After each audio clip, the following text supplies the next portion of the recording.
Morning as we go to the Chita. So today we're holding the Chumash Pashas Pinchas, chapter 25, verse number 10 in the book of Bamidbar.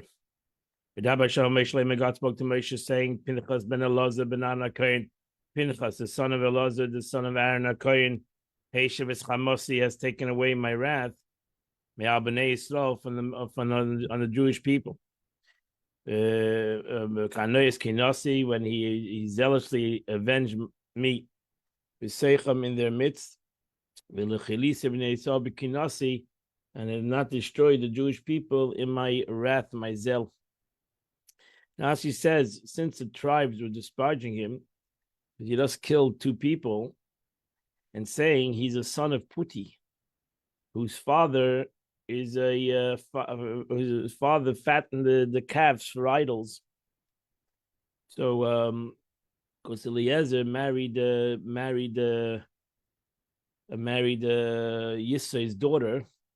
He was a brother-in-law of Moshe Rabbeinu. So he said that his grandfather is Yisrei. So therefore, the Eibishter says Pinchas ben Elazar ben Aaron HaKohen, that this the Torah tells him that no, he's from Aaron HaKohen. He didn't do it out of any idol worship, God forbid, blood in his system, but he did it because of the love of Jews. Brought about an end to a plague.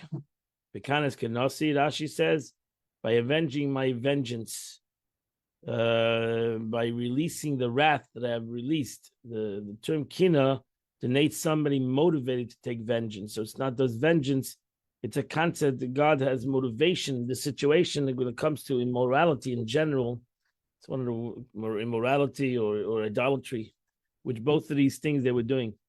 Therefore, tell them I'm giving them a covenant of peace. Now she says that there should be a covenant of peace for him, just that a man owes gratitude and favors to someone who did him a favor. So here God expresses to him his feeling of peace. And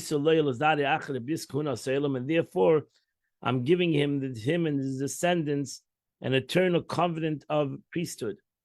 Because he was zealous for God, he brought forgiveness to the Jewish people. Now she says, to be to him this covenant, although the Kohuna had already been given to Aaron's descendants, it had not been given only to Aaron and his sons who were anointed with him, and not to the children whom they will beget after and to the children beget after the anointment. However, Pinchas was born before, and Pinchas was never anointed as a Kohen. He was a child at that time. When Aaron became a Kohen, he was still a child, and he wasn't anointed as a Kohen. So that meant that him and his children would never be Kohanim. So here, Pinchas was given the concept of Kohuna. Lelekov b'shil lelekov. What means lelekov? Because of God. The person who was killed was called Zimri ben Salua.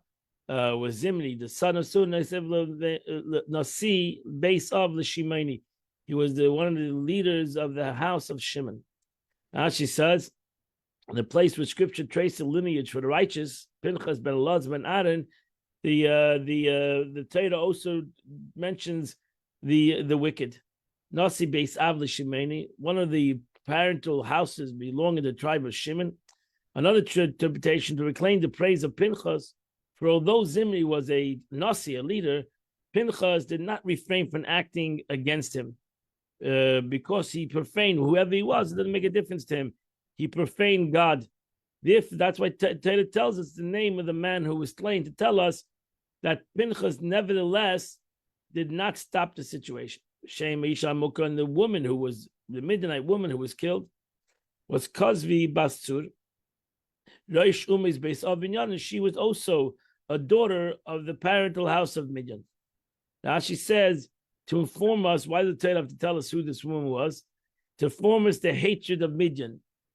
They hated Jews so much that they submitted their princesses. Imagine if you want to go out and take women and make them into harlots, you would think you would take people that are the lower standards of the community. No, the Midian had such a hate for Jews. They send their princesses, daughters of kings. Roishumis, and she says he was one of the 5 kings of Midian, as it's brought down.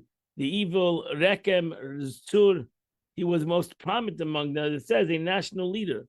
But because he discarded himself, abandoning his daughter, he's listed on the 3rd king. Imagine a king abandoned his own daughter for the sake of hatred of a Jewish people. Base of, she says again, there were 5 houses to the house of Midian, 5 so to say clans, whatever they would call them. Ephah, Ve'ephah, Ve'chanerch, Ve'idam, Ve'eldah.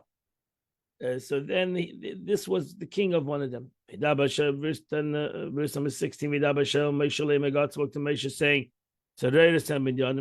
distress the Midianites, he shall smite them.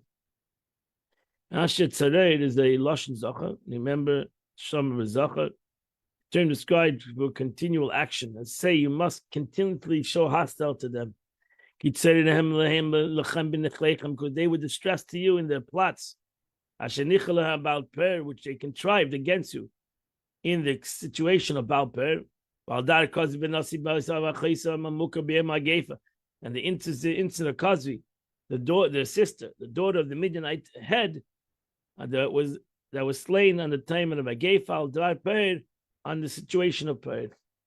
Now she says again, by submitting their daughters, again, as the Eibishter dislikes the concept of prostitution, immorality, that they send their daughters to prostitutes so that entice you to stray to Per, to become to do idol worship. He did not order the destruction of Moab for the sake of Rus. The only reason why he left Moab alone, because Moab was going to ultimately come out from Moab, the Rus, which will be the grandmother of David HaMelech. Chapter 26, verse number 1. It was after the plague.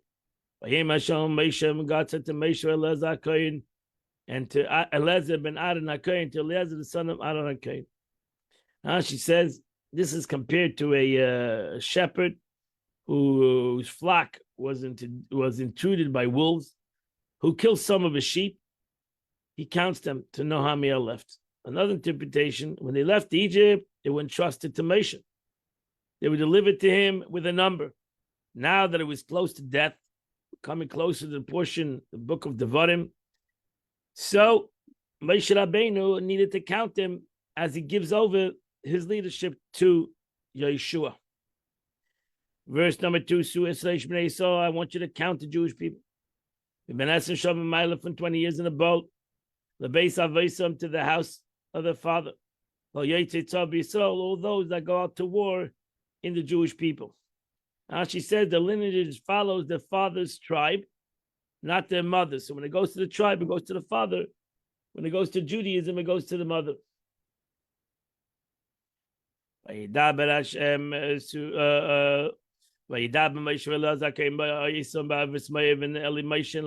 Kohen spoke to them at the plains of Moab, which was on the Jordan of Jericho, saying, they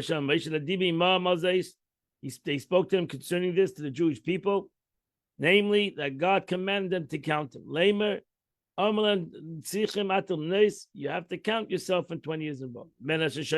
From 20 years and above. That God commanded him, Moshe. Shenema, 20 years and above. Shenema, Kol Evel Abakudim, all those that go 20 years and above that are counted for the army. And that completes the Chumash for today.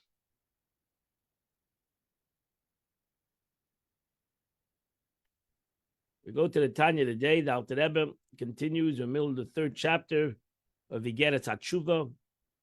The Alter Rebbe continues in the concept of fasting, which he started off, which he in the beginning said that fasting has nothing to do with tshuva, but fasting is done with the concept of to have a ritzul HaKadosh Baruch Hu, to be able to reconnect, to get rid of the separation. Even though, as it says, God will not even, when a person does tshuva, God will not remind him of his sins. But nevertheless, the tshuva created a separation. And therefore, the Alter Rebbe went into all the tzoymes, into all the fasts that Arizal writes and brought on the Gemara, etc. that there is a concept of fast. We Jews fast. I'm going to fast on Tuesday, Shiva Asa B'Tammuz. The Alter Rebbe says, so the Alter Rebbe brought down all these fasts, and a lot of fasts. Alter Rebbe ended yesterday. There's the 250 fast for us for each sin. It's a lot of fast days. The Alter Rebbe says, body self. So this to be able to fast all these fasts is for a strong person to do that. Because here the Chachamim didn't establish fast. You should get sick from the fast. It should affect you that you're going to be a sick person. Then it's not. That's not what the point of the fast is. The Brias Aguf, it's not going to affect his body to be harmed. Maybe like in the early generations, they had the capability to fast.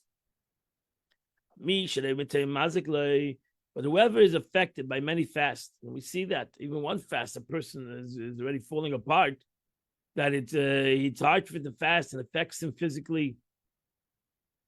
You can bring God to visit sickness, or to pain.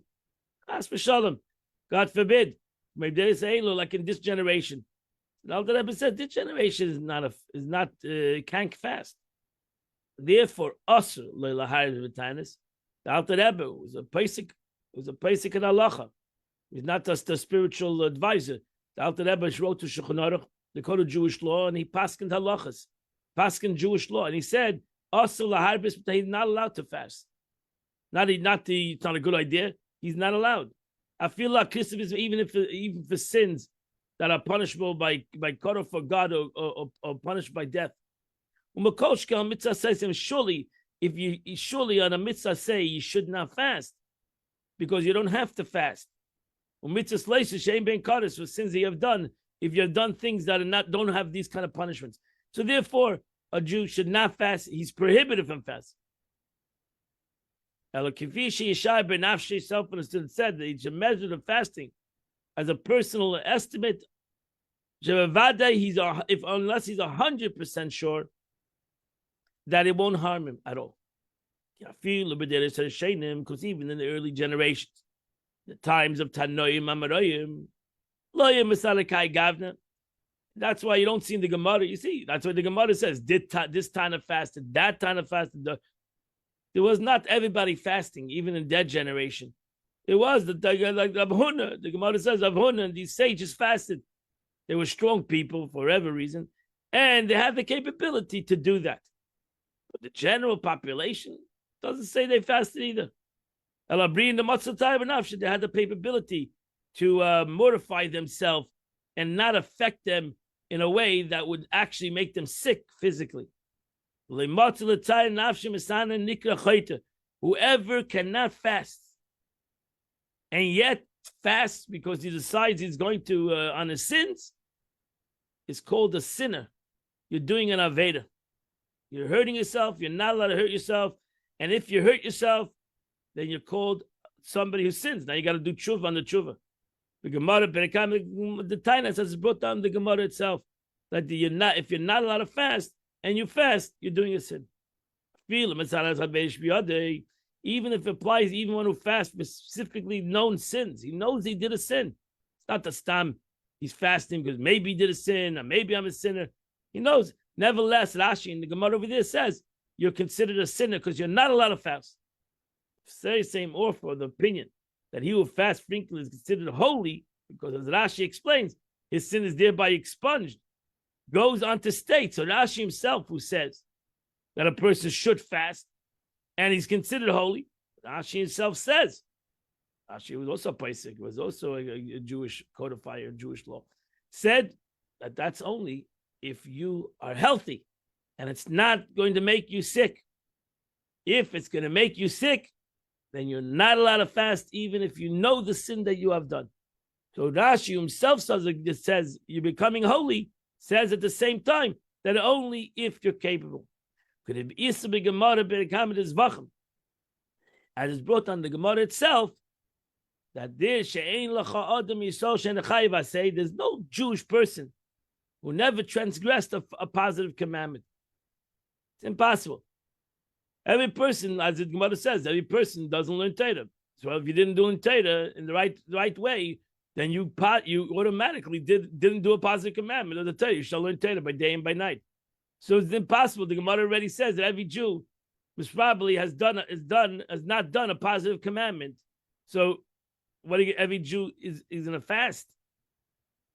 So thus, though there are always sins for which one should fast, one should do it only if he's able, will no way impair his health. Otherwise, he's considered a sinner. Makom kemishu bal Torah, especially if he's a student of Torah. Because a person who studies Torah, self-understood, the fast is going to make him weak. And now he won't be able to study Torah because he's simply going to be weak. So that's considered a worse sin because you're making yourself weak, and that's taking away your capability of learning. In this case, he's doubly punished. Because the weakness resulting for the fast prevents him. He can't learn Torah properly. So I'm telling you, surely the Alter Rebbe is talking his generation, surely our generation. Fasts are not something we can handle. Talk for myself, I can't handle fast, and it makes me sick, and surely weak. What's his remedy for a person who cannot fast? Such a person, in order to be beloved to his Creator, how does he rectify that concept? He rectifies sin by tshuva. But how does he rectify the separation? So we have a pasuk. The pasuk says, the pasuk says, redeem your sin with charity. And that's why the Alter Rebbe speaks a lot about charity. As we're going to go to the letters of the Alter Rebbe, he talks about the concept of charity over and over and over, that it's important that everybody should give tzedakah. Because, the litim biat kol yom tainis shel tshuva erech yutches gedulim pilish. They consider codified Jewish law says that one should donate the equivalent of 18 large Polish coins, called gedulim Polish, for each day of repentance. So you should pay the amount of the food. A wealthy should add according to the amount of redemption of each fast, according to his means. So you should evaluate how much a meal is and give per meal. And if it depends if you're rich, you're going to eat a rich meal, or you're a poor person, you're eating a pauper's meal. But you should give the equivalent of, in those days, the minimum was 18 gedulim Polish, 18 Polish coins was a basic meal. Every person should evaluate what a meal today costs: $15, $18 is a basic breakfast. Which costs on Magen Avram, as is brought down in the Magen Avram, in the Shulchan Aruch, Hilchos Tainis, in the laws of fasting. So that's why you can redeem the fast with money, with tzedakah, that we give instead of fasting paid dalat hanesim, the 64 fasts or whatever the fast you think you need to do. Take the money and give it to tzedakah and redeem it through charity, and that will accomplish what you need to accomplish to do the fast. But that completes the Tanya of the today. Today is the 16th day of the month. You should know that's halacha in general. If you cannot fast for whatever reason, like coming up Tuesday, you cannot fast, you should redeem the fast in tzedakah, and we consider it as if you fast in halacha a certain way. Surely the concept, what the fast is trying to accomplish, the connection, that's what it'll accomplish, that you give your fast and the money, the value of the food that you would eat. Today is the 16th day of the month, 16th day of Tammuz, and the Tillim of the day is chapter 79 to chapter 82. If you do those 4 chapters, you do the chitas of the day. I want to wish you a good day, and I want to invite you all at 10 o'clock. We'll continue to learn Tanya today at 10 o'clock at Chabad, or on this Zoom number, Is it or the on Torah 15th Direct. day or the 16th day? It's the 15th day. 1-5. Okay. I'm sorry. Yeah, it's the 15th day. I'm a little bit missed because the 18th is on. Right. I'm mixing up. Okay, it's the 15th day. Because Tuesday is the fast day. Right, The Tuesday's 17th. fast. I'm sorry. So Right, Shiva. So I'm mixed up. I thought it's the 18th. Okay, so it's chapter 77 and 78. I apologize. Chapter 77 and 78. You do the chitas of the day. I invite you all again to 10 o'clock to come to Chabad. And I'll see you tomorrow, 8 o'clock. We'll continue to. are you running?